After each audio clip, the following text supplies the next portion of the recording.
So in the past couple of days, Jordy Nelson went on to Cheesehead TV and spoke about the Packers. And so I want to give some quotes from this interview and hear what Jordy Nelson, former Packer legend, thinks about this Packers team and Jordan Love. And there was an article that sort of summed up some of these quotes at cbssports.com written by Garrett Podol, which is where I'll get some of these quotes. And as I said, this interview was on Cheesehead TV. So first off, Jordy said this: "It's been fun to watch. I think it will continue to be fun to watch the development of these young players that they have gathered over the last, I'll say, handful of years, if you will, and the confidence and consistency that they're starting to play with. Nelson likes what he has seen so far, but he also wants to see Love and an offense that set post-1970 AFL-NFL merger records for the most catches, 302, receiving yards, 3,642, and receiving touchdowns by an NFL team's first and second-year players in a single season to continue to churn out high-level play on a regular basis before fully anointing Green Bay's next-generation high-flying passing attack." And so I think that that's a reasonable, opinion to come up with, is that we saw what this Packers team, the heights they got to last season with all these young players. And I feel like the next step, the logical next step is for them to get even better, considering we saw their improvement from the beginning of last season to the end of last season. I guess technically, we could see them come back down to earth a little bit, as opposed to how they finish off the season.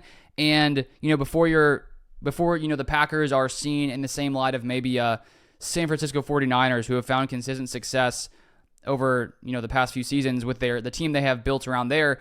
It's going to take time for, I think, everyone to come around to the Packers being legit. I think that right now they are, but I do understand the need to want to see them do it consistently, to really trust this team and what they can do going forward in the future. Then he said this: "I think that's really where you can separate yourself as a good player and a great player, if you're able to do it week in and week out. I've seen it throughout the league when I played and since. I think everyone can have a 350-yard passing game with 4 touchdowns.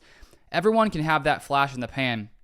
A receiver can go for 150 and 2 touchdowns, but are you able to consistently do it week in and week out and string it together year in and year out? I think that's where you start separating yourself." And I was doing some research trying to see if there's, what quarterbacks have had just like one-off top-tier years, because we saw how good Jordan Love was later last season. He had the, second most passing touchdowns in the NFL, went on a crazy tear the final 8 or so games, barely threw any interceptions, had a ton of touchdowns. And I was trying to do some research, and there were a few guys here and there who had a really good year, and the rest of their career was pretty bad. But I think just the way that Jordan Love did it, you can see his athleticism. You can see just the kind of throws he makes at times did remind you of Aaron Rodgers. And I even remember back in the year before Jordan Love took over, playing against the Eagles, Jordan Love comes in he plays maybe 10 snaps against the Eagles. And after the game, Darius Slay was saying that when Jordan was in there, he reminded him of Aaron Rodgers. And so I remember talking about that in a video years ago.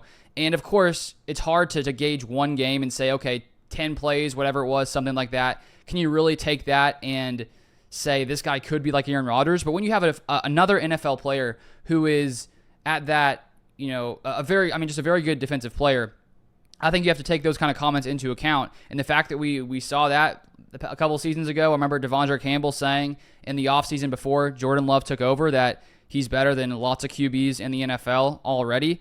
And so I think we had some things coming out before Jordan Love took over last season that would indicate that Love was going to be a very talented quarterback. And we did see that start to come to fruition later last season. And Jordan Love, he did it against really top-tier defenses, against the Cowboys, who had been one of the best defenses in the NFL throughout the season. And Love played pretty good against the Niners until the end. And I think that's where we need to see Jordan Love take that next step, is when it comes to making it to the playoffs, when you're in a tough, crucial situation where you need to get the job done. You can't, sort of go back to your prior way of playing, which I think we saw Jordan Love early in the season last year. He was just forcing the ball at times when he wanted to make things happen. And when you have the ability and arm strength that Love has, it makes sense why at times you think you can make those crazy throws, because we have seen him do it like that. But in a situation like that with a minute left, he rolls, I think it was to his right, throws across the middle.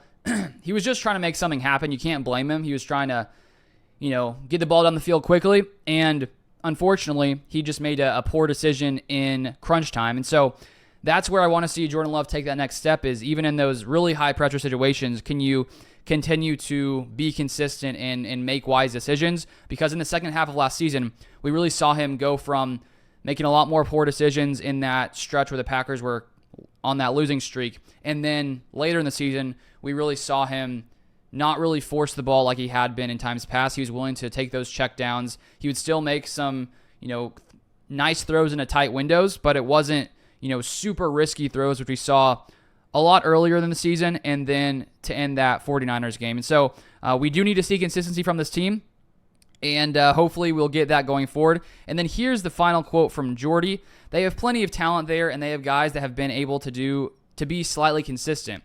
But if it's health reasons or other reasons, but to see if they can do it over 17 games for a whole season and then year to year, I'm looking forward to seeing if that progresses into next year. And so we'll see. We'll have to wait and see if they can do it for a full 17 games, and if they can keep up that success that we saw to end last season. But if you want more Packers content, feel free to subscribe down below, and I'll see you guys next time.